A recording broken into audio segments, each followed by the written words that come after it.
Kung talagang hudas ako, hindi na kita binigyan ng pagkakataon. Bumababa ka pala ng sasakyan.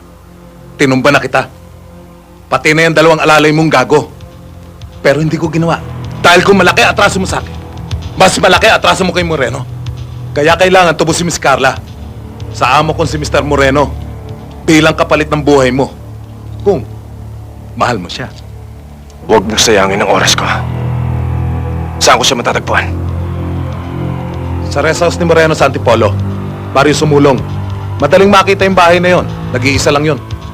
Kapag may masamang nangyari kay Carla, kahit saan mong sulok kayo ng daigdig magtago, susundan ko kayo mag-amo.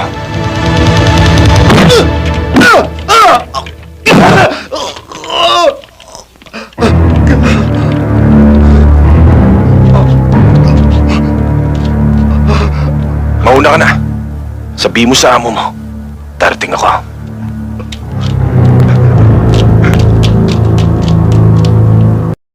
Barilin mo lang ako nang hindi ka na nag-aaksaya ng panahon. Hindi kita babarilin. Ang mga katulad mo, ang mamatay sa baril, ay karangalan.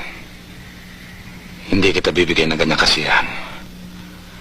Mamamatay ka na para isang asong nasagasaan sa lansangan. Hindi mo ko kayang takutin. Mapapatay mo ko, pero hindi mo makukuha ang gusto mo. Hindi kita tinatakot. Gusto kong isipin mo kung anong sasabihin ng mga kaibigan mo at kakilala kapag nalaman nila kung paano ka namatay.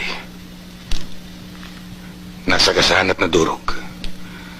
Parang isang hayop na walang silbi. Delpin, parang may dumadating na tren ah.